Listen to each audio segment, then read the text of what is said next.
ባለፉት 24 ሰዓታት በተደረገ ላብራቶሪ ምርመራ 145 ሰዎች የኮሮና ቫይረስ እንደተገኘባቸውና የተጨማሪ 5 ሰዎች ሕይወት ማለፉን የጤና ሚኒስቴር አስታወቀ።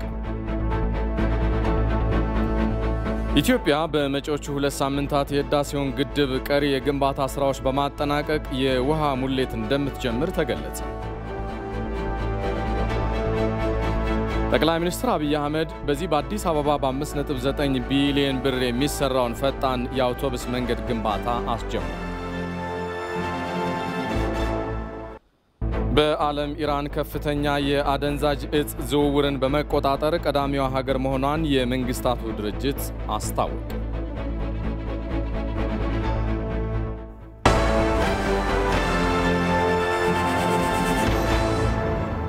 ጤና ይስጥልን በያላችሁበት እንደምን አመሻችሁ። አበይት ነጥቦቹን ያስቀደመው የኢቲቪ ዜና ከዋናው ስቱዲዮ በቀጥታ የሚተላለፍ ነው። ሰለሞን ኃይለ ኢየሱስ ነኝ። ባልደረባዬ በረከት ቀናው ዜናውን በምልክት ቋንቋ እየተረጎመ አብሮን ይዘልቃል።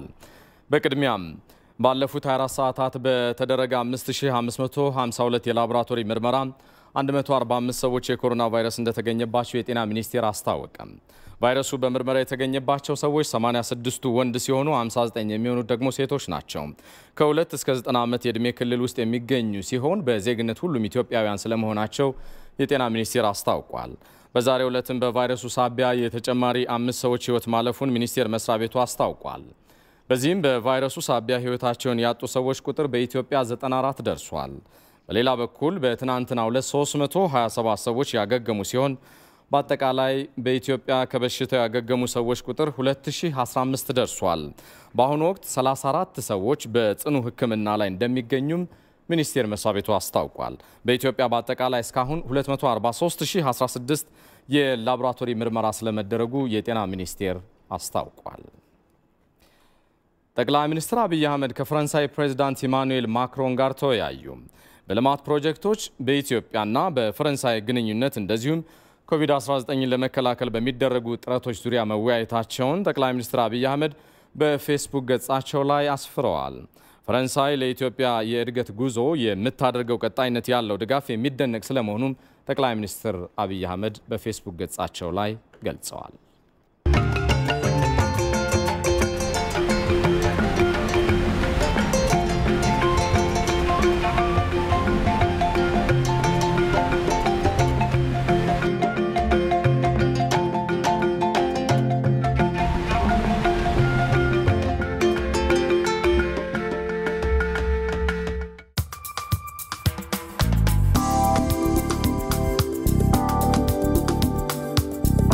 የአባይ ግድብን ያንዳንዱ ነፍስ ያለ ኢትዮጵያውያን ጉዳይ የማንደራደርበት የኛ ማንነት የኛ ህልውና የኛ ህይወታችን አባይ ማንነታችን ነው።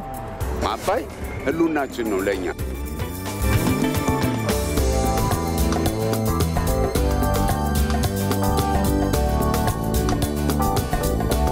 መንግስት ህዝብ አለው ከጎኑ ለህዝብ ነው እየተሰራ ያለው እኛም ከጎኑ ነን። ሁልጊዜ ስለ አባይ ሲባል እኔ ወደ ኋላ የምልበት ምንም ነገር የለም።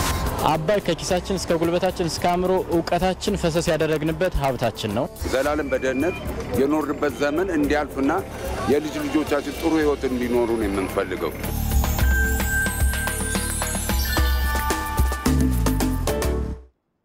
ታላቁ ህዳሴ ግድብ ግንባታን የተመለከቱ ጉዳዮች ቀጥለው ይቀርባሉ። ከጠቅላይ ሚኒስትር ጽህፈት ቤት በአፍሪካ ህብረት የህዳሴውን ግድብ አስመልክቶ በተካሄደ ውይይት ላይ የተሰጠ መግለጫ። በትናንትናው ዕለት በተካሄደው የአፍሪካ ህብረት የመሪዎች ጉባኤ ቢሮ ስብሰባ የኢትዮጵያ ህዳሴ ግድብ ሙሌትና ውሃ አለቃቀቅ ደንብ ላይ በሀገራችን ሱዳንና ግብጽ መካከል እየተካሄደ ባለው ድርድር ላይ ምክክር ተደርጓል።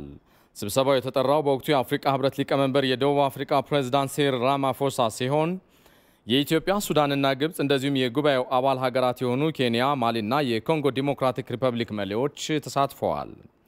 መሪዎቹ የናይልና የታላቁ የኢትዮጵያ ህዳሴ ግድብ ጉዳይ የአፍሪካ ጉዳይ በመሆኑ ከአፍሪካ የሚመነጭ መፍትሄ እንደሚያስፈልገው አስምረውበታል። በዚህ ረገድ ድርድሩ ስላለበት ሂደት ከኢትዮጵያ፣ ግብጽና ሱዳን መግለጫዎች የቀረቡ ሲሆን በቀጣይ ስለሚኖረው ሂደት አቅጣጫም ተቀምጦበታል። በዚሁ መሰረት በግድቡ ውሃ ሙሌትና አስተዳደር ላይ የሚደረገው ድርድር በሚቀጥሉት 2 ሳምንታት እንዲጠናቀቅ ስምምነት ላይ ተደርሷል። ኢትዮጵያ በመጪዎቹ 2 ሳምንታት የግድቡን ቀሪ የግንባታ ስራዎች በማጠናቀቅም የውሃ ሙሌቷን ትጀምራለች። በእነኚህ 2 ሳምንታትም ሀገራቱ ከስምምነት ለመድረስ ወስነዋል። በተጨማሪም የአፍሪካ ህብረት ጉዳይን መመልከት መጀመሩ ለተባበሩት መንግስታት ድርጅት የጸጥታው ጥበቃ ምክር ቤት እንዲገለጥ የአፍሪካ ህብረትና የመሪዎች ጉባኤ ቢሮ አባላት ድርድሩን እንዲደግፉ ኢትዮጵያ፣ ሱዳንና ግብጽ ከቃላት መካረርና አላስፈላጊ መግለጫዎች እንዲቆጠቡ አቅጣጫ በማስቀመጥ ልዩ የመሪዎች ስብሰባ ተጠናቋል።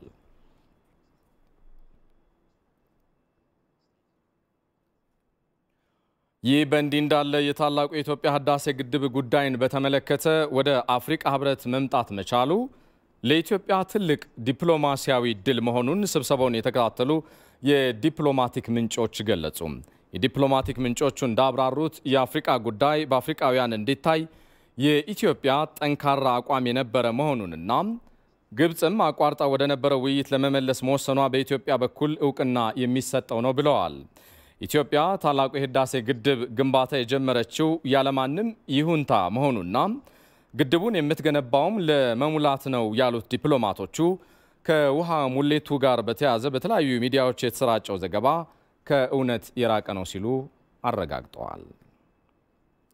ይህ በእንዲህ እንዳለ ጠቅላይ ሚኒስትር አብይ አህመድ የአፍሪካ ህብረት አባላት ቢሮ ኢትዮጵያ፣ ሱዳንና ግብጽ ለታላቁ የኢትዮጵያ ህዳሴ ግድብ ከአፍሪካ የመነጨ መፍትሄን ማበጀት ላይ ያተኮረ ውጤታማ ውይይት አድርገናል አሉ።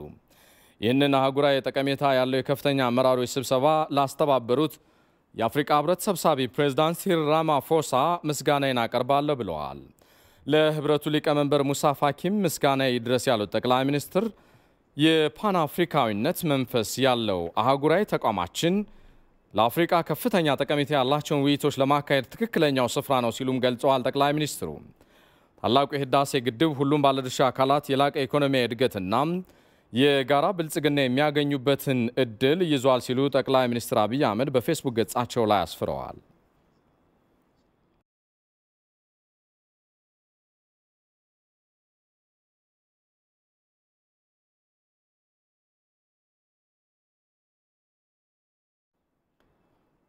የታላቁ የኢትዮጵያ ህዳሴ ግድብ ግንባታ ለ5 ዓመታት የሚዘገይ ከሆነ 41.7 ቢሊዮን ዶላር ሊያሳጣ እንደሚችል የኢትዮጵያ ዲያስፖራና የሀገር ውስጥ የግብረ ኃይል ጥናት አመላከተም።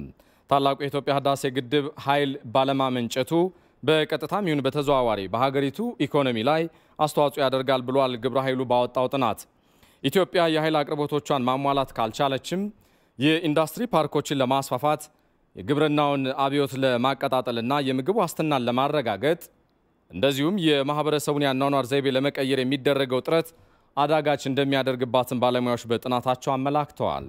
ግድቡ ሲጠናቀቅ በመጀመሪያው ምዕራፍ በአመት እስከ 7.5 ቢሊዮን ዶላር ገቢ ሊያስገኝ እንደሚችልም በጥናታቸው ጠቁመዋል። አሜሪካ በህዳሴ ግድብ ዙሪያ ሶስቱ ሀገራት ከሚያደርጉት ድርድር ገለልተኛ እንድትሆንና ግልጽና ፍትሃዊ የሽምግልና ሂደት እንድትከተል የሀገሪቱ የቀድሞ ታዋቂ አምባሳደሮች ጠየቁ። አምባሳደር ሱዛን ራይስ፣ አምባሳደር ጄይዳን ፍሬዘር እና አምባሳደር ሄርማን ኮን ጨምሮ 7 የቀድሞ የሀገሪቱ ባለስልጣናት ለአሜሪካ ውጭ ጉዳይ መስሪያ ቤት በጻፉት ደብዳቤ አሁን ላይ ግድቡ ላይ እየተካሄዱ ያሉ ውይይቶች ወሳኝ ምዕራፍ ላይ መድረሳቸውን በመግለጽ ሀገራቸው በሚደረጉ ውይይቶች ላይ ገለልተኛ ልትሆን ይገባል ብለዋል።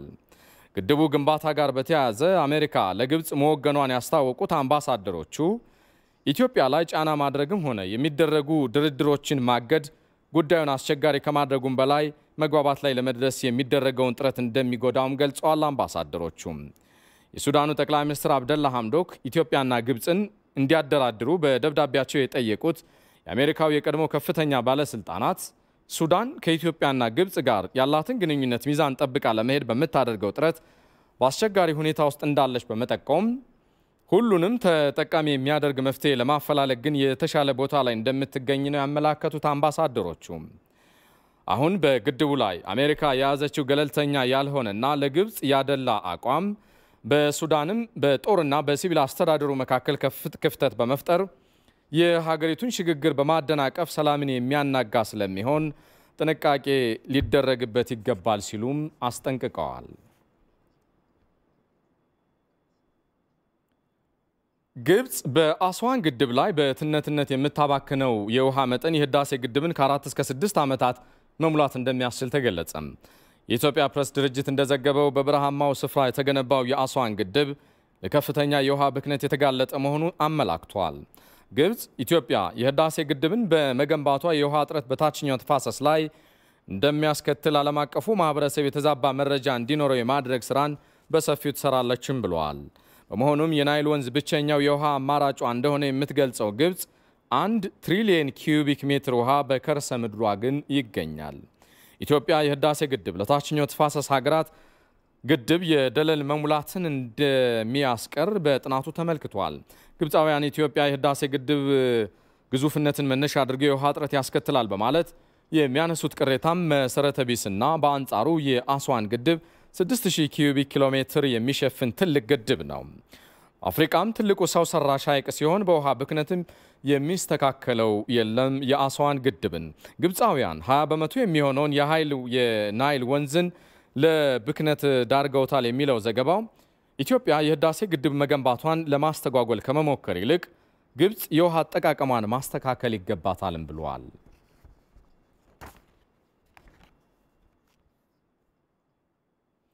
ኢትዮጵያውያን የሀገርን ሽንፈት የሚቀበል ትውልድ ኑሯቸው አያውቅም ሲሉ ከኢቲቪ ጋር ቆይታ ያደረጉ የተለያዩ ባለሙያዎች ተናገሩ። የአሁኑ ትውልድ ታዲያ ለሀገር ሉዓላዊነት ቅድሚያ የመስጠት ስነ ልቦና ከሀገሩ ታሪክ እንደተማረም ባለሙያዎቹ በውይይቱ ወቅት ገልጸዋል። ቤተልሔም ጥጋቡ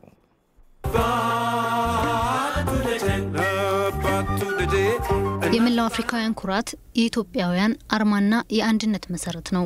አድዋ ያልሸነፍ ባይነት ስነ ልቦናን ማንቂያ ደወል የሚሉትም አሉ። በየዓመቱ የአድዋን የድል ታሪክ በሙያው የሚዘክረው አርቲስት ሚካኤል ሚሊዮን አፍሪካ ሁሉ እንደዛ ሲሆን ዓለም ሁሉ እንደዛ ሲታመስ እነዚህ ሰዎች ግን የኛ ቤተሰቦች ግን ተነስተው ወዲያውኑ ራሳቸውን ሽክፍ አድርገው ልዩነታቸውን ትተው አንድ አድርገው ራሳቸውን በአንድ መንፈስ እንዳንድ ልብ መካሪ ሆነው እንዳንድ አፍተናጋሪ ሆነው ባንድ ላይ ተመው ነው ድል የሰጡን እና እኛም አሁንም ማለት ነው እንደ ልባችን እንድናወራ ወይም ደግሞ ይሄ እኛ ነው ማንም ሳይሆን የሚያቀድልን እኛ ራሳችን አቀደን እኛ ራሳችን አለመን እኛ እንድንሰራው ይሆን ነው ማለት ነው። ኢትዮጵያውያን ዛሬም ወደፊትም ከአድዋ ስነ ልቦና ሊወጡ አይችሉም የሚለው አርቲስቱ ለዚህ የህዝቡን ማህበራዊ ትስስር በምክንያትነት ያነሳል። በሳል አባቶች እናቶች ናቸው ያሉ እኛን ገንብተውናል ሰርተውናል። ስለዚህ ዝም ብሎ የሚፈርስ አይደለም። አድዋንም የምናከብረው እኮ አድዋን ከብሮ ያየንበት ምክንያት ስናከብረውም ሰው ሁሉ የሚነሳበት ምክንያት ያ ልብ ያ መንፈስ እንዳይቀር እናም ደግሞ እንዳለ እንድታወቅ ነው። ሰው ሲነካ ወዲያው ነው የሚነሳ። ኢትዮጵያ የጦርነት ታሪኮች የህዝብ በአንድነት የመቆምና የመተባበር ታሪኮች ናቸው የሚሉት ደግሞ ብርጋዴር ጀነራል ካሳይ ጭምዳ ናቸው። ኢትዮጵያ ማንንም ነክታ አታውቅም። ማንንም ሁሉም በቀይዋ በደጇ ላይ ነው መጥቶ የለከፋት። ሁሉም በደጇ ላይ ነው የተዋረደው። እና ዛሬ አንዳንድ ችግር ኢትዮጵያ ውስጥ ተፈጥሯልና ይሄንን ነገር አያደርጉም ብሎ እንትን ማለት ቂልነት ነው። አንድ ጊዜ እርግፍ አድርገን ፊታችንን ካዞርን ድራሻቸውን ማጥፋት የምንችል ሰዎች ነው። ኢትዮጵያዊ ሆነው ኢትዮጵያንና ህዝቧን ለማስደፈር የሚሞክሩ ዛሬም አሉ። ልፋታቸው ግን ከንቱ ነው ሲሉም ታሪክ አውስተው ያስረዳሉ። ከጣሊያን ሊሬ የተቀበሉ ብዙ መኳንንቶች ነበሩ። በቀዳማዊ ኃይለ ሥላሴም ጊዜ ነበሩ አሉ ባንዳዎች ዛሬም አሉ። ግን የሚያረጉት ነገር በአደባባይ የሚታይ ነገር ነው። ሁኔታው እኛ ወደ አንድ ቦታ ስንሰባሰብ እነሱ ነጥሮ ወደ ጎን ይወጣሉ። እንደ ወታደርነቴ እነዚህ መሸከም አያስፈልግም። በኢትዮጵያውያን ልብ ውስጥ የሀገርን ሽንፈት የመቀበል ስነ ልቦናን ያስተማረ ታሪክ እንደሌለም ገልጸዋል። የውሃ ምንጮቻችንን በማሳደግ ከድህነት መውጣት እንደሚገባ የውሃ መስኖና ኢነርጂ ሚኒስትሩ ዶክተር ኢንጂነር ስለሽ በቀለ ተናገሩ። ኢትዮጵያውያንና ትውልደ ኢትዮጵያውያን ለህዳሴ ግድቡ በጋራ እንዲቆሙም ሚኒስትሩ ጥሪያቸውን አስተላልፈዋል። ዋለልኝ ታምር ግድቡ የኔ ነው ጤናችን ይጠበቃል ግድባችንም ይጠናቀቃል በሚለው ወቅታዊ መሪ ቃል መሰረት የኢትዮጵያውያን አይኖች በታላቁ የህዳሴ ግድብ ግንባታ ላይ ትኩረት አድርገዋል። ይሁንና በታችኛው የናይል ተፋሰስ ሀገራት በተለይም በግብጽ በኩል የሚታዩ የተዛባ አመለካከቶችን በግልጽ ለመረዳትና የኢትዮጵያውያንን አንድነት አስጠብቆ ለግድቡ የሚኖረውን ሚና ለማስቀጠል ዓላማ ያደረገ የቀጥታ የኢንተርኔት ውይይት ተደርጓል። በውይይቱ የውሃ መስኖና ኢነርጂ ሚኒስትሩ ዶክተር ኢንጂነር ስለሺ በቀለ መነሻቸውን በኢትዮጵያ ያደረጉ ድንበር ተሻጋሪ ወንዞችን ለኢንዱስትሪና ለግብርና ስራዎች በመዋል የውሃ ምርታማነታችን ማሳደግ ይገባናል ብለዋል። ያለውን የውሃ ይዘት በበቂ ሁኔታ ይዘን በተለይም ደግሞ ቴምፖራሪ እና ስፓሻል ዲስትሪቢዩሽኑን በትክክል ካየን ቴምፖራሪ በዚህ መልክ ብቻ በአንድ ዩኒሞዳል በሆነ ፓተርን የሚመጣ የዝናብና የወንዝ ውሃ በመሆኑ ይህንን በግድቦች ይዞ አመቱ ሙሉ የተመጣጠነ ፍሰት እንዲኖር በማድረግ ለሃይድሮ ፓወር የሚሆን ለግብርና ስራ ለመስኖ እንዲሁም ለመጠጥ ውሃ ለኢንዱስትሪ በስፋት ማቅረብ የግድ ይላል። በህዳሴ ግድቡ ላይ ያሉ ጉዳዮችም ከፍተኛ ጥንቃቄና ክትትል እየተደረገባቸው መሆኑን ሚኒስትሩ ገልጸዋል። ኢትዮጵያውያን ለግድቡ በጋራ መቆም እንዳለባቸው የተናገሩት በደቡብ አፍሪካ የኢትዮጵያ አምባሳደር ዶክተር ሽፈራው ተክለማርያም የናይል ተፋሰስ ሀገራትም ለጋራ ተጠቃሚነት እንዲሰሩ ነው ጥሪ ያቀረቡት። በተለይም የሱዳንና የግብጽ ህዝቦች በአጠቃላይም የአፍሪካ ህዝቦች ለዚህ የሀገራችን ፍትሃዊና ምክንያታዊ ጥያቄ ከጎናችን እንዲሰለፉ ሌላውንም አካል ከቅኝ ግዛት ሌጋሲ እና ከኢፍትሃዊ አቋም ተላቆ ለትብብር እንዲዘጋጅ እንዲጠይቁ መልእክት ለማስተላለፍ ነው። በውይይቱ ሌሎችም ምሁራንና አመራሮች የተሳተፉ ሲሆን በተለይም ኢትዮጵያ የራሷን ወንዝ በመጠቀም በነጻነት የመልማት መብት ስላላት የግድቡ ሙሌት ለድርድር የሚቀርብ አለመሆኑ ነው የተገለጸው።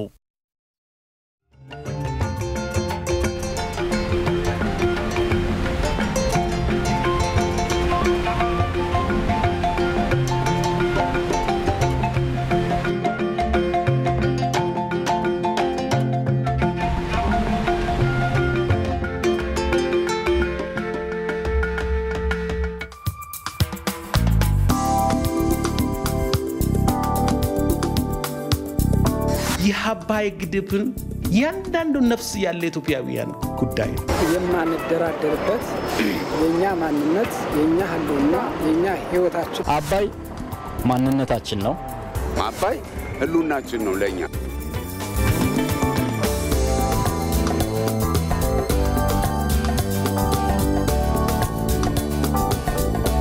መንግስት ህዝብ አለው ከጎኑ ለህዝብ ነው እየተሰራ ያለው እኛም ከጎኑ ነን። ሁልጊዜ ስለ አባይ ሲባል እኔ ወደ ኋላ የምልበት ምንም ነገር የለም። አባይ ከኪሳችን እስከ ጉልበታችን እስከ አእምሮ ዕውቀታችን ፈሰስ ያደረግንበት ሀብታችን ነው። ዘላለም በደህንነት የኖርንበት ዘመን እንዲያልፍና የልጅ ልጆቻችን ጥሩ ህይወት እንዲኖሩ ነው የምንፈልገው።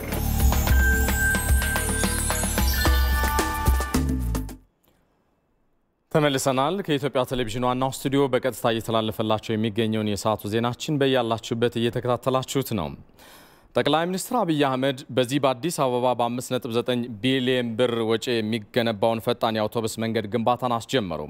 ጠቅላይ ሚኒስትሩ ከዚህ በፊት በከተማዋ በተሰሩ ፕሮጀክቶች ላይ የተስተዋሉ ችግሮች እንዳይደገሙ ሁሉም የሚመለከታቸው አካላት በትብብር እንዲሰሩ አሳስበዋል። ሳዳት መሐመድ ሳኒ ተጨማሪ ዝርዝሩን ይዟል። በአዲስ አበባ ከተማ ከሚሰሩ 20 ፈጣን የአውቶቡስ መንገድ ፕሮጀክቶች አንዱ የሆነው የጉለሌ ጀሞ መንገድ ግንባታ ጠቅላይ ሚኒስትር አብይ አህመድ በተገኙበት ተጀምሯል። ጠቅላይ ሚኒስትሩ በከተማዋ የሚስተዋሉ የማህበረሰብ ችግሮች ለመፍታት በትኩረት ከሚሰሩ ፕሮጀክቶች መካከል አንዱ መሆኑን ተናግረዋል። በዚህ የመንገድ የቀላል ባቡር እና የፈጣን ባስ ግንባታ አዲስ አበባ ላይ የተጀመረው ስራ እጅግ መጠናከር ይኖርበታል። የከተማችን ህዝብ እየበዛ ትራንስፖርት በእጅጉ እያስቸገረ ሰዎች ተንቀሳቅሰው ሰርተው ገቢ ለማግኘት እየተቸገሩ ስለሆነ ይህንን መሰረተ ልማት መገንባት ቀዳሚ የከተማችን ተልዕኮ ይሆናል። ጠቅላይ ሚኒስትሩ በሀገር ውስጥና በፈረንሳይ ባለሙያዎች የሚገነባው የፈጣን መንገድ ላይ የሚሰማሩ ኢትዮጵያውያን ከውጭ ከሚመጡ ባለሙያዎች ልምድ በመቅሰም ሀገሪቱ በቀጣይ ለምታከናውናቸው የልማት ስራዎች አቅም እንዲሆኑ ጥሪ አቅርበዋል።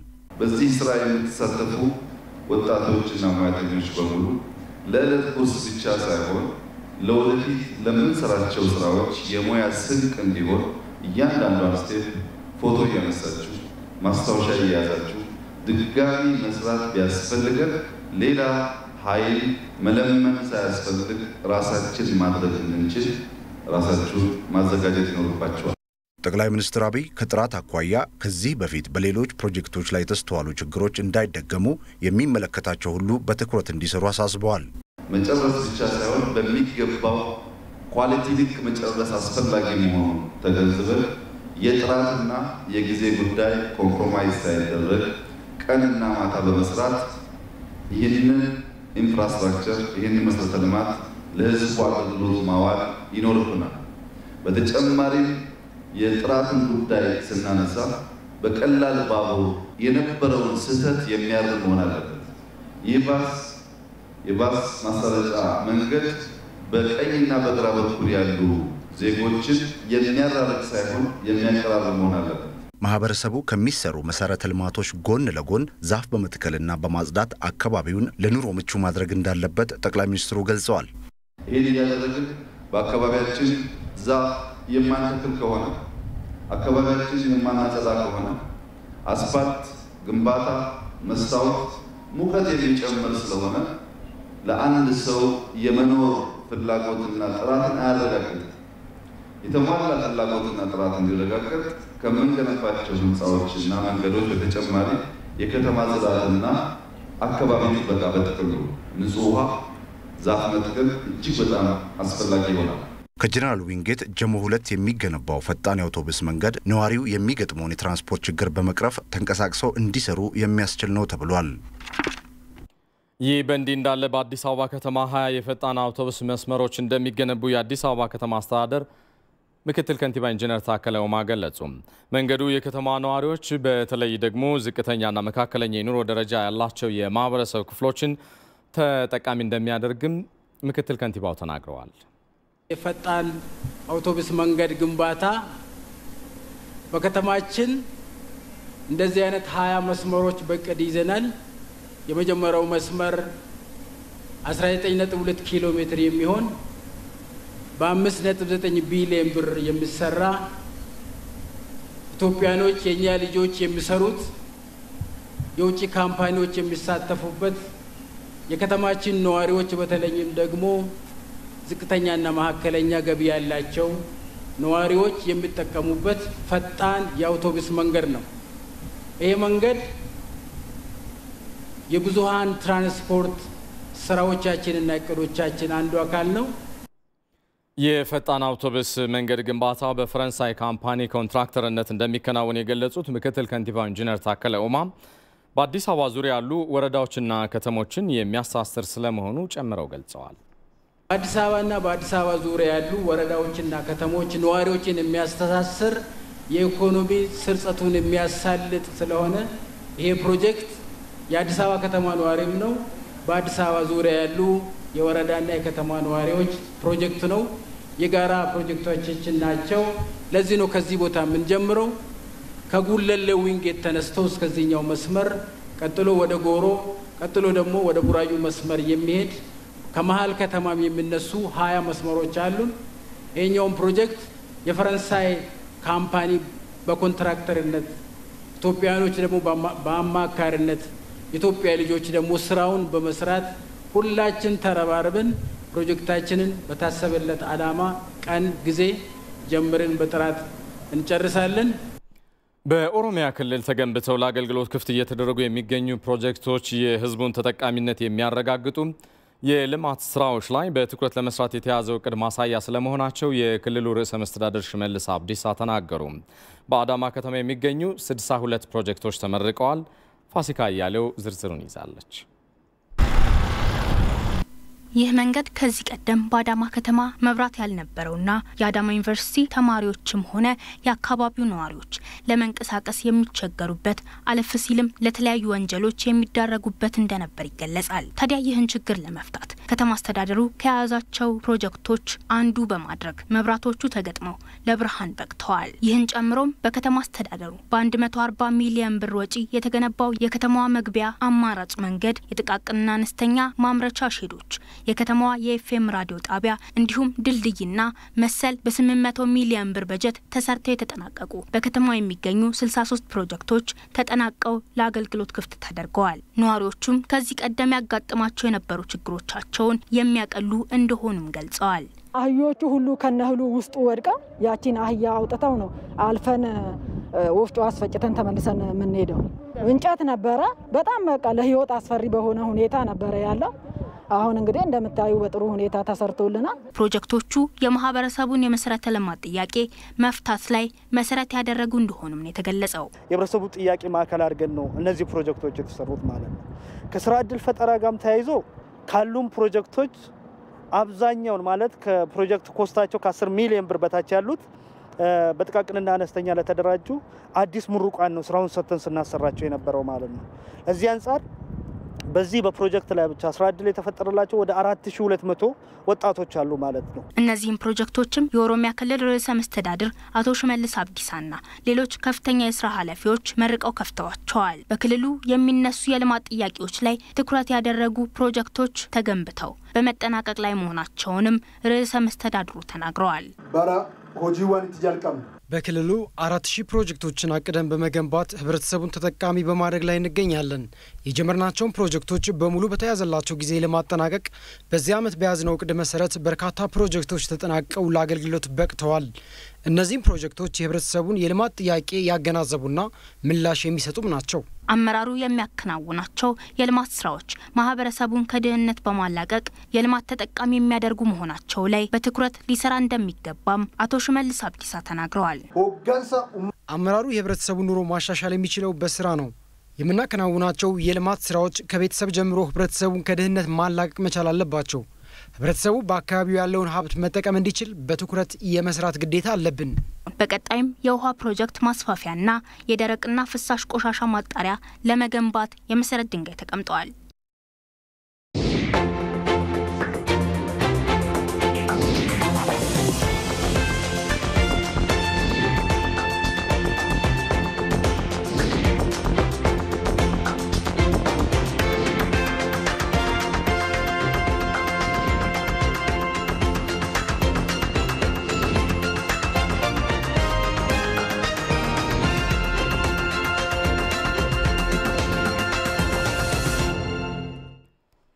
ተመልሰናል። ዜናዎቻችንም እንደቀጠሉ ናቸው። የአረንጓዴ አሻራን የተመለከቱ ጉዳዮች ደግሞ የቀጣዮቹ ደቂቃዎች መቆያዎቻችን ይሆናሉ። የገቢዎች ሚኒስቴርና ተጠሪ ተቋማት በሰበታ ደበል ተራራ የችግኝ ተከላ መርሃ ግብር አካሂደዋል። የተተከሉት ችግኞች እስኪጸድቁ ድረስ ታዲያ ተገቢውን እንክብካቤ ይደረግላቸዋልም ተብሏል። አባዲ ወይናይ የገቢዎች ሚኒስቴር አመራሮችና ተጠሪ ተቋማት ሰራተኞች በኦሮሚያ ክልል በሰበታ ደበል ተራራ የችግኝ ተከላ መርሃ ግብር አከናውነዋል። የገቢዎች ሚኒስትሩ አቶ ላቃ አያሌው የችግኝ ተከላ የሀገሪቱ ኢኮኖሚ እድገት ለመደገፍና የመስኖ ማልማት ስራን ለማገዝ ከፍተኛ አስተዋጽኦ አለው ብለዋል።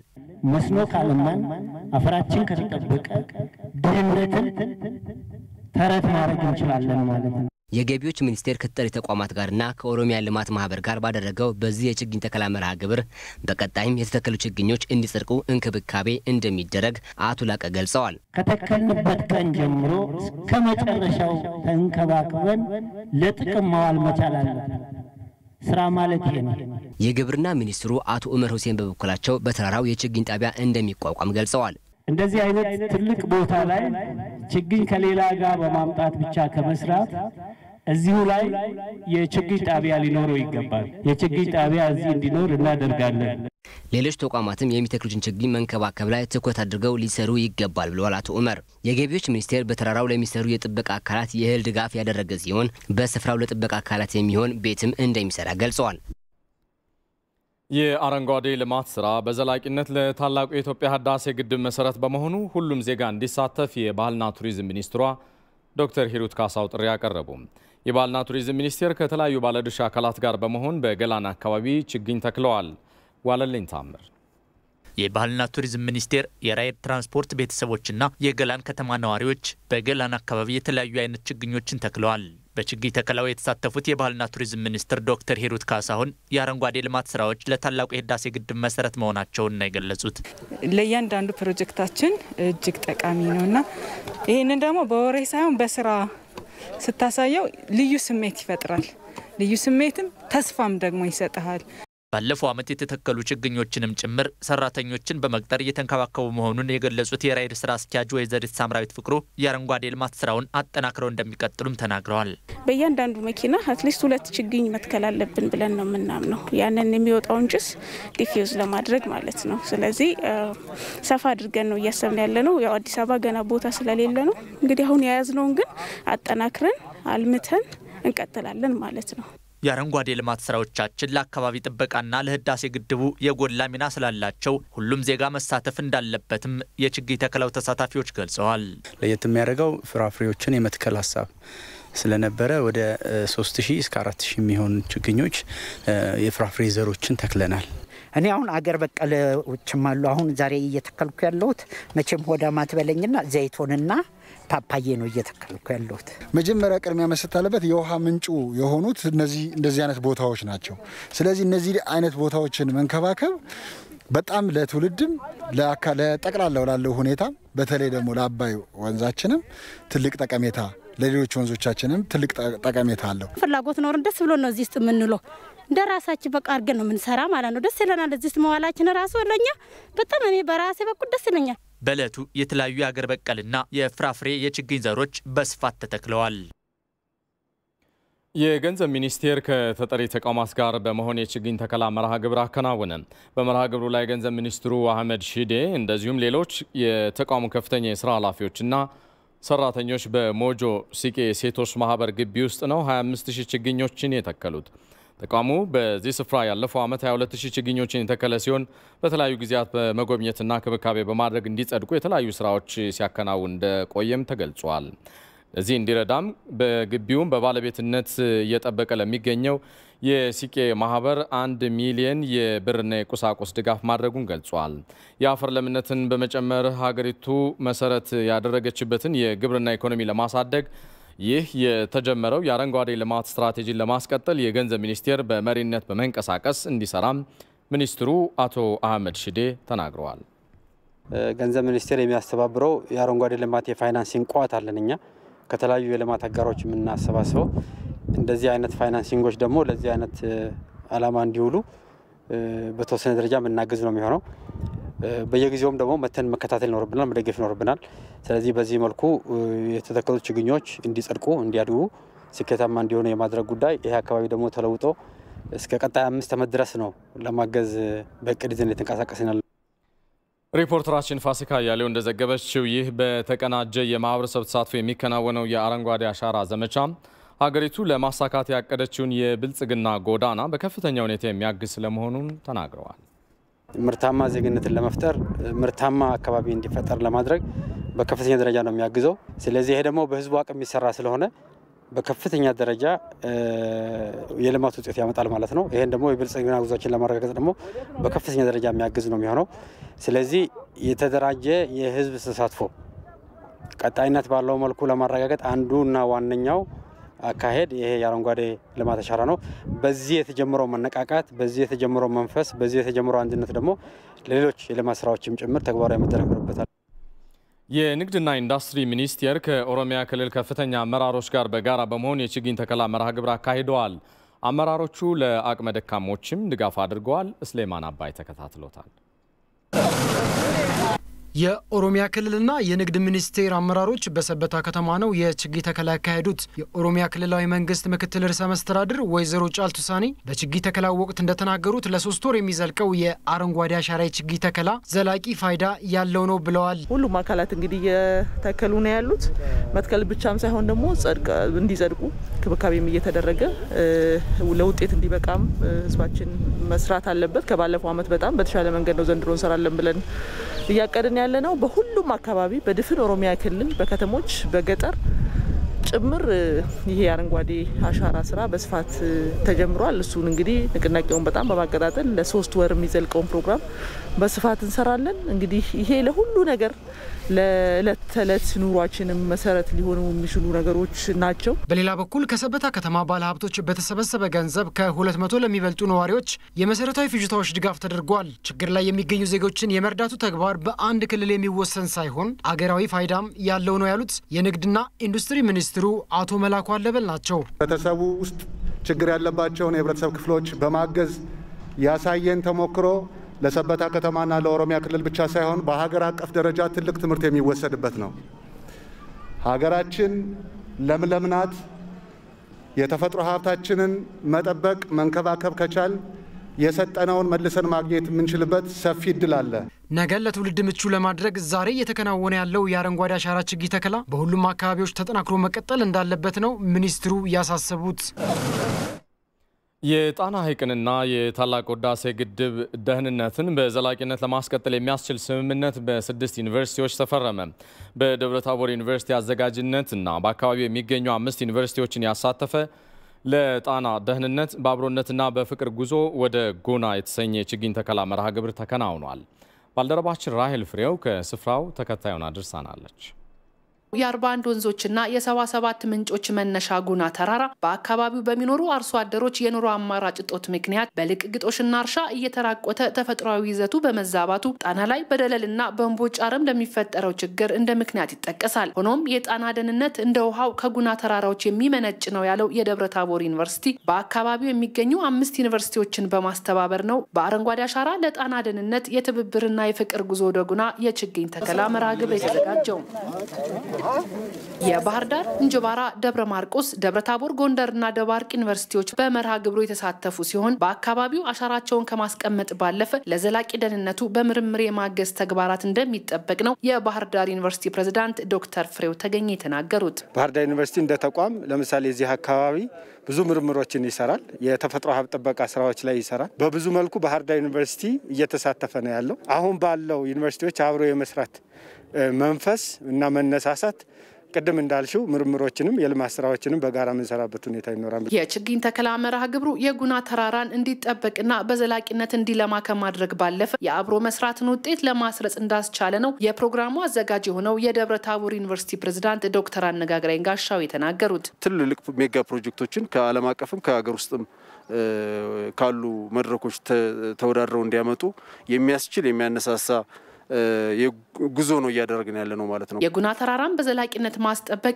የጣና ሐይቅና የታላቁን ህዳሴ ግድብ ደህንነት ማስጠበቅ በመሆኑ በውጤታማ ምርምር የታገዘ የህብረተሰቡ ኑሮ ማሻሻል የሚያስችሉ ተግባራት ሊከናወኑ ይገባል ያሉት ደግሞ የደቡብ ጎንደር ዞን ዋና አስተዳዳሪ አቶ ቀለመወርቅ መረቴ አስተዳደሩ በዘርፉ ለሚሰማሩ ሁሉ እገዛው የላቀ መሆኑን ገልጸዋል። የትኛውም አርሶ አደር ከአካባቢው ሲፈናቀል ሊያገኝ የሚገባውን ጥቅም ነው እየጠየቁ ያሉት። ይሄንን በምርምር ተደግፎ አርሶ አደሮቹ የኑሮ ህይወታቸውን ለመግፋት የሚያስችላቸው አማራጭ በተመራማሪዎች መቅረብ አለበት ለመንግስት። በዛሬው ዕለት 6ቱም ዩኒቨርሲቲ እዚህ መገኘታቸው አደራ ሰጥተናቸዋል። እጃቸውን አስነክተናል።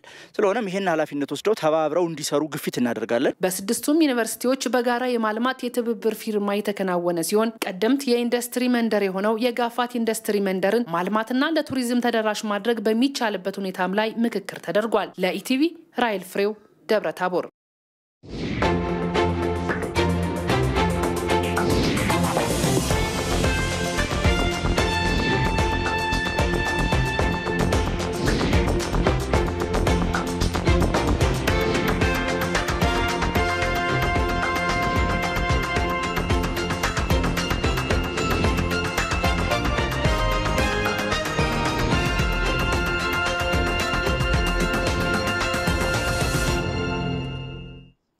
ተመልሰናል። በምዕራብ ወለጋና ምስራቅ ወለጋ በ320 ሚሊዮን ብር የተገነቡ የንጹህ መጠጥ ውሃ ፕሮጀክቶች ተመርቀው አገልግሎት መስጠት ጀመሩ። በምርቃት ስነ ስርዓቱ ላይ በምክትል ርዕሰ መስተዳድር ማዕረግ የኦሮሚያ ብልጽግና ፓርቲ ጽህፈት ቤት ኃላፊ አቶ ፍቃዱ ተሰማና ሌሎች ከፍተኛ የክልሉ አመራሮች ተገኝተዋል። ሐምራዊት ብርሃኑ በምዕራብ ወለጋ ዞን በጊምቢ ከተማ ከ230 ሚሊዮን ብር በላይ ወጪ የሆነበት የጊምቢ የንጹህ ውሃ መጠጥ ውሃ ፕሮጀክት ተመርቋል። በተመሳሳይ በምስራቅ ወለጋ በአንገርጉትን ከተማ በ90 ሚሊዮን ብር የተገነባው የአንገርጉቴ የውሃ ፕሮጀክት ለምርቃት በቅቷል። በምርቃት ስነ ስርዓቱ ላይ የተገኙት የኦሮሚያ ክልል በምክትል ርዕሰ መስተዳድር ማዕረግ የኦሮሚያ ብልጽግና ፓርቲ ጽህፈት ቤት ኃላፊ አቶ ፍቃዱ ተሰማ የክልሉ መንግስት ማህበረሰቡ ከድህነት ጎዳና የሚወጣበትን መሰረተ ልማቶች በመገንባት ኢትዮጵያን ወደ ብልጽግና ጎዳና ለማሻገር ይሰራል ብለዋል።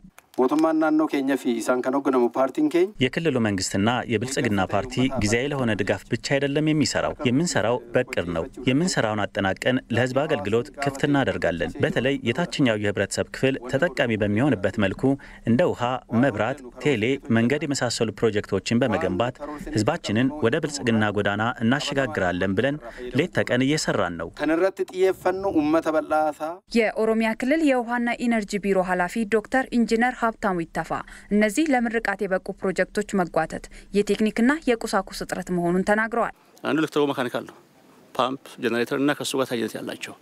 ሁለተኛው የፓይፕ አቅርቦት ነው። ሶስተኛው ሲቪል ወርክ ነው።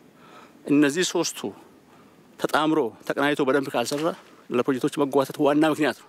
በ10 ዓመት መሪ እቅድ አለን እንደ ውሃ ቢሮ እኛ ይሰራ ነው። ድሮ 5 ዓመት ነው የምታቀደው። የዛሬ 10 ዓመት የክልሉ ውሃ ሽፋን 94% እናርሳለን ብለን ነው ሰራን ያለን። ለበርካታ ዓመታት በንጹህ ውሃ እጦት ሲቸገሩ የነበሩ የማህበረሰብ ክፍሎችም የፕሮጀክቶቹ መጠናቀቅ ከተለያዩ ችግሮች እንደሚታደጋቸው ተናግረዋል። በብዛት በውሃ ወለድ በሽታዎች ይጠቃል ሰው። በፊት ይጠጣ የነበረው ክረምት ላይ ከጎርፍ የማይተናነስ በጋ ላይ ደግሞ ያው ቆሻሻ ውሃ እንኳን ያልነበረበት ከፍተኛ ችግር ነበር። አራ ጡሙራማ ቦር ጡሙራማ ይህንን ፕሮጀክት ዛሬ ይጠናቀቃል ነገ ይጠናቀቃል በሚል ለረጅም ዓመታት ስንጠባበቅ ነበር። በተለይ በውሃ እናቶች ተንገላተናል። ከሩቅ ቦታ በወገብ በመሸከም ነው ስናመጣ ይከረም ነው። ለምርቃት ከበቁት ፕሮጀክቶች ባሻገር በምስራቅ ወለጋ በሲሬ ወረዳ በ72 ሚሊዮን ብር እየተገነባ የሚገኘው የሲሬ የንጹህ መጠጥ ውሃ ፕሮጀክት የግንባታ ሂደት ተጎብኝቷል። ፕሮጀክቱ አጠቃላይ አፈጻጸም 85 በመቶ መድረሱም ተገልጿል። በሌላ ዜና በኦሮሚያ ክልል በአራቱም የወለጋ ዞኖች የተለያዩ ፕሮጀክቶች ተመርቀዋል። በ57.6 ሚሊዮን ብር የተገነባው የነቀምት ከተማ የጋራ መኖሪያ ቤት ፕሮጀክት የተመረቀ ሲሆን 270 ቤቶችንም የያዘ ነው። ፕሮጀክቶቹ በከተማው ዝቅተኛ የመንግስት ደሞዝ ላላቸው የመኖሪያ ችግርን ይቀርፍላቸዋል ተብሏል።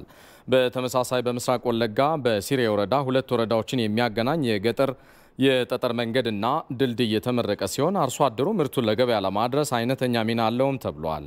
በሁሮ ጉድሩ ወለጋ ዞን በሁሮ ቡሉቁ ወረዳ ከ11 ሚሊዮን ብር በላይ ወጪ የተደረገበት የመንግስት መስሪያ ቤቶች ፕሮጀክትና ከ75 ሚሊዮን ብር በላይ የተገነባው የሻምቡ ከተማ የመንግስት መስሪያ ቤቶች ፕሮጀክትም ተመርቋል።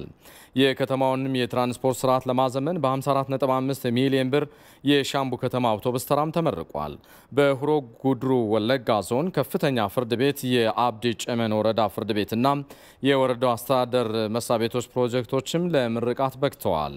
ሪፖርተራችን ሀምራይት ብርሃኑ እንደዘገበችው በፕሮጀክቶቹ የምርቃት ስነ ስርዓት ላይ በምክትል ርዕሰ መስተዳድር ማዕረግ የኦሮሚያ ብልጽግና ፓርቲ ጽህፈት ቤት ኃላፊ አቶ ፍቃዱ ተሰማና ሌሎች የክልሉ ከፍተኛ አመራሮች ተገኝተዋል።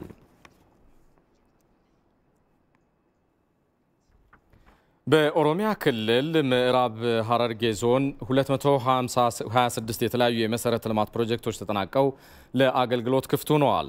ፕሮጀክቶቹ በ894 ሚሊዮን ብር ወጪ የተገነቡ ሲሆን ፕሮጀክቶቹ እንዲጠናቀቁ የዞኑ ነዋሪዎች አስተዋጽኦ ከፍተኛ ስለመሆኑ የክልሉ መንግስት አመስግኗል። ሪፖርተራችን ናሊ ደደፎ ያደረሰን ዘገባ ተከታትለን እንመለስ። በኦሮሚያ ክልል በምዕራብ ሐረርጌ ዞን በ894 ሚሊዮን ብር የተገነባው የተለያዩ የመሰረተ ልማት ፕሮጀክቶች ተጠናቀው ለአገልግሎት በቅተዋል። ከነዚህ ፕሮጀክቶች መካከል የንጹህ መጠጥ ውሃና ለመስኖ አገልግሎት የሚውሉ የውሃ ማቆሪያ ጉድጓዶች ይገኙበታል።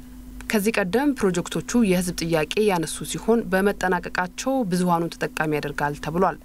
ሞቱማን ናኖ ኦሮሚያ ወጋ ከነ ጀልቀባ የኦሮሚያ ክልላዊ መንግስት የቅሬታ ማዕከል የሆኑ ፕሮጀክቶችን ከ70 ቢሊዮን ብር በላይ መድቦ ለማጠናቀቅ ወደ ስራ በገባው መሰረት በሚሊዮን የሚቆጠሩ የክልሉ ነዋሪዎችን ተጠቃሚ አድርጓል። በዚህ መሰረት በምዕራብ ሐረርጌ ዞን ከዚህ በፊት የውሃ ችግር የነበረባቸውን ወረዳዎች ተጠቃሚ ማድረግ ተችሏል። በዚህም ደግሞ የህዝቡ ተሳትፎ ከፍተኛ ነበር። በምዕራብ ሐረርጌ ዞን ተጠናቀው ወደ ስራ የገቡት ፕሮጀክቶች 894 ሚሊዮን ብር ወጪ እንደተደረገባቸው ተገልጿል። እነዚህ 335 ፕሮጀክቶችን በ894 ሚሊዮን በጀት ከበጀት አመቱ መጀመሪያ አካባቢ ጀምረን ወደ ስራ የገባንበት ሁኔታ ነው ያለው። የንጹህ መጠጥ ውሃ ተጠቃሚ የሆኑት በተለያዩ የምዕራብ ሐረርጌ ዞን የሚኖሩ ነዋሪዎች የፕሮጀክቱ መጠናቀቅ እንግልትን ያስቀረላቸው እንደሆነ ገልጸው መንግስት በቀጣይ ሌሎች ችግር የሆነባቸው ጉዳዮች ላይ እንዲሰራ ጠይቀዋል። አሁን በፊት መንገድ ስንት ሰዓት መንገድ ቀን 2 ቀን የሚከደው በንገድ የሄርን ውሃ እንፈልጋለን።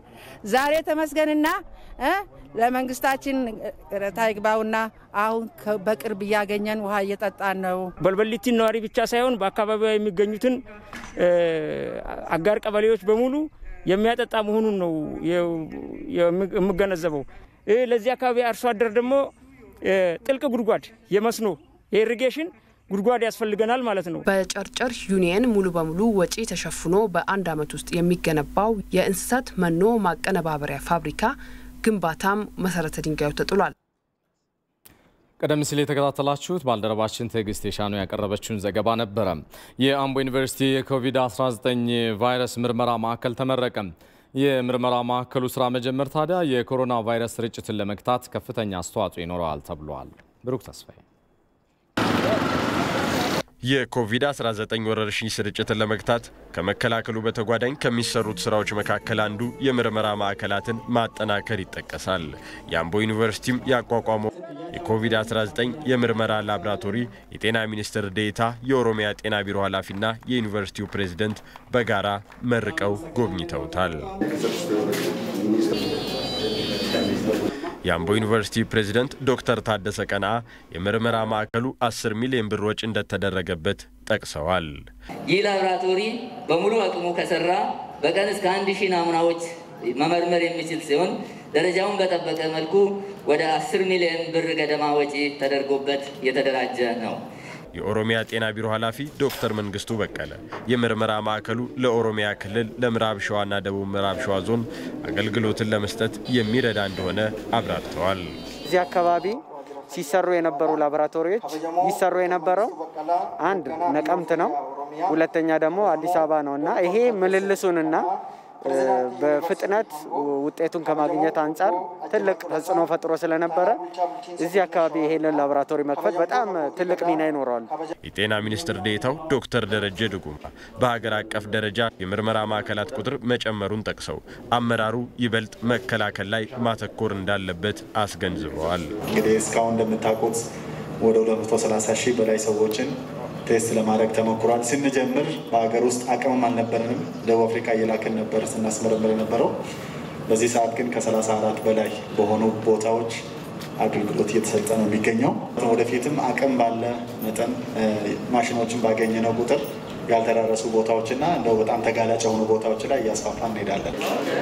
የምርመራ ማዕከሉን በይፋ ከማስጀመር በተጨማሪ የዩኒቨርሲቲው የእጅ ንጽህና መጠበቂያ ማዘጋጃና የኮቪድ ማከም አገልግሎት እየሰጠ የሚገኘው የጉደር አጠቃላይ ሆስፒታል የተጎበኙ ሲሆን የችግኝ ተከላ መርሃ ግብርም ተካሂዷል።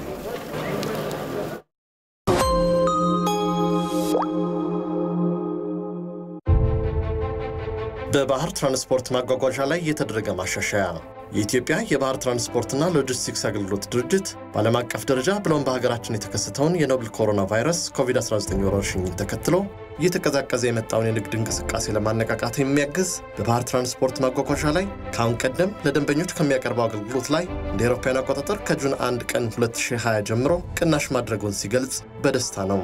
በዚህም በአውሮፓና አፍሪካ የንግድ መስመሮች በሚገኙ 103 ወደቦች ባለ 20 ጫማ ኮንቴነር ላይ የ9.31% እንዲሁም 60 ወደቦች እስከ 26.59% የሚደርስ ቅናሽ ሲደረግ ባለ 40 ጫማ ኮንቴነር ላይ ደግሞ 85 ወደቦች 10.67% እንዲሁም 79 ወደቦች ላይ እስከ 28.02% የሚደርስ ቅናሽ ተደርጓል። በሩቅ ምስራቅና ቻይና የንግድ መስመሮች በሚገኙ 41 ወደቦች ባለ 20 ጫማ ኮንቴነር ላይ የ9.31% እንዲሁም 75 ወደቦች እስከ 26.59% የሚደርስ ቅናሽ ሲደረግ ባለ 40 ጫማ ኮንቴነር ላይ ደግሞ 55 ወደቦች 10.67% እንዲሁም 63 ወደቦች ላይ እስከ 28.02% የሚደርስ ቅናሽ ተደርጓል። በመካከለኛው ምስራቅና ህንድ የንግድ መስመሮች በሚገኙ 11 ወደቦች ባለ 20 ጫማ ኮንቴነር ላይ የ9.31% እንዲሁም 23 ወደቦች እስከ 26.59% የሚደርስ ቅናሽ ሲደረግ ባለ 40 ጫማ ኮንቴነር ላይ ደግሞ 16 ወደቦች 10.67% እንዲሁም 18 ወደቦች ላይ እስከ 28.02% የሚደርስ ቅናሽ ተደርጓል። ከዚህም በተጨማሪ ጥቅል ዕቃና ብረትን ለሚያስመጡ ደንበኞች በሁሉም የንግድ መስመሮች ላይ የ10% ቅናሽ ማድረጋችንን ለክቡራን ደንበኞቻችን እናስታውቃለን። ለጥረቶ እሴት እንጨምራለን። የኢትዮጵያ የባህር ትራንስፖርትና ሎጂስቲክስ አገልግሎት ድርጅት። ተመልሰናል። ይህ ዜና በቀጥታ እየተላለፈላችሁ የሚገኘው ከኢትዮጵያ ቴሌቪዥን ዋናው ስቱዲዮ ነው። ከውጭ ያገኘነውን ዘገባ ደግሞ እናጋራችሁ። በዓለም ኢራን ከፍተኛ አደንዛዥ እጽ ዝውውርን በመቆጣጠር ቀዳሚዋ ሀገር መሆኗን የተባበሩት መንግስታት ድርጅት አስታወቀ። በተያዘው ዓመት ሀገሪቱ ከፍተኛ መጠን ያለው እጽ በቁጥጥር ስር አውላለች ብሏል ድርጅቱ። ነጻነት ወርቁ በከፍተኛ ሱስ ተዘፍቀው ስራቸውንና ኑሯቸውን በአግባቡ መምራት ተስኗቸው ከማህበረሰቡ ወግና ባህል አፈንግጠው ራሳቸውን በእጅጉ ጎድተው ሁሌም አላማቸው ህልም የሚሆንባቸው ግለሰቦች ብዙዎች ናቸው። እነዚህ ሰዎች ከተኙበት ነቅተው አንድ ቀን ጠንካራ መሆን ቢሹ እንኳን ከሱሱ ተላቀው በነጻነት ለመኖር በእጅጉ ይፈተናሉ። በዚህ ሂደት ችግሩ ከግለሰብ አልፎ ቤተሰብ፣ ማህበረሰብና ሀገር ጋር ይደርሳል። በተለይ ለሱስ ተጋላጭ የሆኑት በአብዛኛው ወጣቶች በመሆናቸው ሀገራት አምራች ኃይላቸውን ይነጠቃሉ። ከሰሞኑ ታዲያ በዓለም ላይ የተከበረ የሚገኘው በዓለም የአደንዛዥ እጽ አጠቃቀምንና ህገወጥ ዝውውርን የሚቃወም ዓለም አቀፍ ቀን ነው። በአመቱ የእጽ ዝውውር ላይ ጥብቅ ቁጥጥር በማድረግ ቀዳሚ የሆነችው ኢራን በዋና ከተማዋ ቴሄራን ጉዳዩን በተመለከተ የውይይት መድረክ አዘጋጅታለች። የተባበሩት መንግስታት ድርጅት ባለስልጣናትና የየሀገራት አምባሳደሮችም በመድረኩ ተሳታፊዎች ነበሩ። ጀምሁሪየ እስላሚ ኢራን ኢራን የእጽ ዝውውሩን ለመግታት በየአመቱ $1 ቢሊዮን ወጪ ታደርጋለች። በ2019 ብቻ እንኳን ኢራን 950 ቶን የሚመዝን ኦፒየም የተባለውን አደንዛዥ እጽ በቁጥጥር ስር ያዋለች ሲሆን አዘዋዋሪዎቹ ለአውሮፓ ገበያ ለማቅረብ ዝግጁዎች ነበሩ።